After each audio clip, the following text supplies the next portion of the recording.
Challenging star Darshan ಈಗ killing star ಆಗಿದ್ದಾರೆ.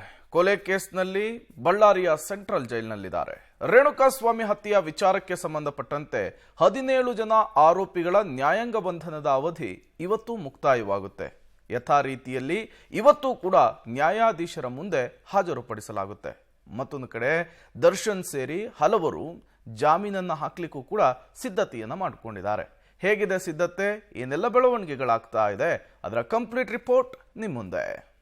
ರೇಣುಕಾಸ್ವಾಮಿ ಕೊಲೆ ಪ್ರಕರಣದ A1 ಆರೋಪಿಯಾಗಿರುವಂತಹ Pavithra Gowda charge sheet ಮುಂಚೆ ಸೆಷನ್ ಕೋರ್ಟಲ್ಲಿ ಜಾಮೀನಿಗೆ ಅರ್ಜಿ ಹಾಕಿದ್ರು. ಆದರೆ ನ್ಯಾಯಾಲಯ ಪವಿತ್ರ ಗೌಡ ಅವರ ಜಾಮೀನು ಅರ್ಜಿಯನ್ನು ತಿರಸ್ಕಾರಗೊಳಿಸಿತು. ಅದಾದ ಬಳಿಕ ಪವಿತ್ರ ಗೌಡ ಮತ್ತೆ ಜಾಮೀನಿಗಾಗಿ ಹೈಕೋರ್ಟ್ ಮೊರೆ ಹೋಗಿರುವಂಥದ್ದು. ಪವಿತ್ರ ಗೌಡ ಅವರ ಜಾಮೀನು ಅರ್ಜಿ ವಿಚಾರಣೆಗೆ ಬರಲಿದ್ದು ಹೈಕೋರ್ಟ್ನಲ್ಲಿ ಪವಿತ್ರ ಗೌಡ ಅವರ ಜಾಮೀನಿನ ಭವಿಷ್ಯ ಏನಾಗುತ್ತೆ ಅನ್ನುವಂಥದ್ದು ಕುತೂಹಲಕಾರಿಯಾಗಿರುವಂಥದ್ದು. ಇಂದು ಡಿ ಗ್ಯಾಂಗ್ ನ್ಯಾಯಾಂಗ ಬಂಧನ ಅಂತ್ಯ. ಪವಿತ್ರ ಗೌಡಗೆ ಮತ್ತೆ ಜೈಲೋ ಬೇಲೋ ಟೆನ್ಷನ್. ಇಂದು ಜಾಮೀನಿಗೆ ದರ್ಶನ್ ಅರ್ಜಿ ಸಲ್ಲಿಕೆ ಸಾಧ್ಯತೆ. ಚಿತ್ರದುರ್ಗದ ರೇಣುಕಾಸ್ವಾಮಿ ಹತ್ಯೆಗೈದು ಕಳೆದ 3 ತಿಂಗಳಿಂದ ಡಿ ಗ್ಯಾಂಗ್ ಜೈಲುವಾಸ ಅನುಭವಿಸುತ್ತಿದ್ದು ಜೈಲಿನಿಂದ ಹೊರಬರಲು ಜಾಮೀನಿನ ಮೊರೆ ಹೋಗಿದೆ. ಪ್ರಕರಣದ A1 ಆರೋಪಿಯಾಗಿರುವ ಪವಿತ್ರ ಗೌಡ ಈಗಾಗಲೇ ಜಾಮೀನಿಗೆ ಅರ್ಜಿ ಸಲ್ಲಿಸಿದ್ರು. ಆದರೆ ಸೆಷನ್ ಕೋರ್ಟ್ ಅರ್ಜಿ ವಜಾಗೊಳಿಸಿತ್ತು. ಇದೀಗ ಮತ್ತೆ ಜಾಮೀನಿನ ಮೊರೆ ಹೋಗಿದ್ದಾರೆ. ಆದರೆ ಸುಲಭಕ್ಕೆ ಪವಿತ್ರಗೆ ಜಾಮೀನು ಸಿಗೋದು ಡೌಟ್ ಎನ್ನಲಾಗ್ತಿದೆ. ಪವಿತ್ರ ಬೇಲ್ ನಿರಾಕರಣೆಗೆ ಕಾರಣಗಳು. ಕೊಲೆ ನಡೆದ ಸ್ಥಳದಲ್ಲಿ ಪವಿತ್ರ ಗೌಡ ಇದ್ದರು. ಇಬ್ಬರು ಪ್ರತ್ಯಕ್ಷದರ್ಶಿಗಳ ಸಾಕ್ಷಿ ಇದೆ. ಕೃತ್ಯ ನಡೆದ ಸ್ಥಳಗಳಲ್ಲಿ ಸಿಸಿಟಿವಿ ಸಾಕ್ಷ್ಯ ಇದೆ. ಆಕೆಯ ಬಟ್ಟೆಯ ಮೇಲೆ ರಕ್ತದ ಕಲೆ ಇದೆ. ರೇಣುಕಾಸ್ವಾಮಿಯದ್ದೇ ರಕ್ತ ಅಂತ DNA ಟೆಸ್ಟ್ನಲ್ಲಿ ಸಾಬೀತಾಗಿದೆ.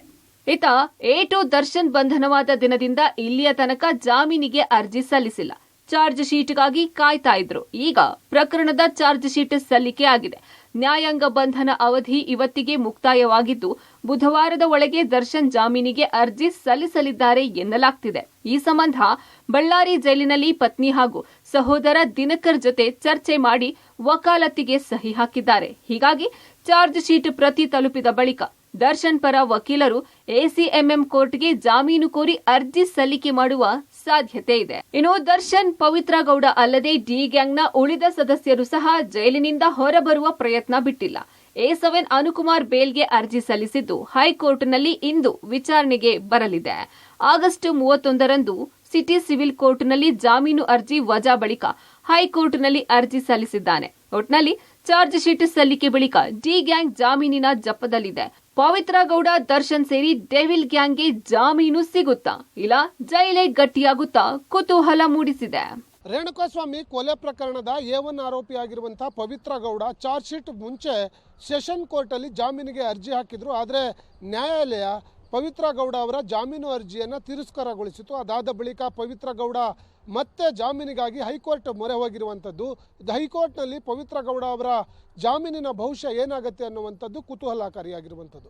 ಕ್ಯಾಮ್ರಾ ಪರ್ಸನ್ ಸಚಿನ್ ಜೊತೆ ನಾಗೇಶ್, ಪಬ್ಲಿಕ್ ಟಿವಿ, ಬೆಂಗಳೂರು.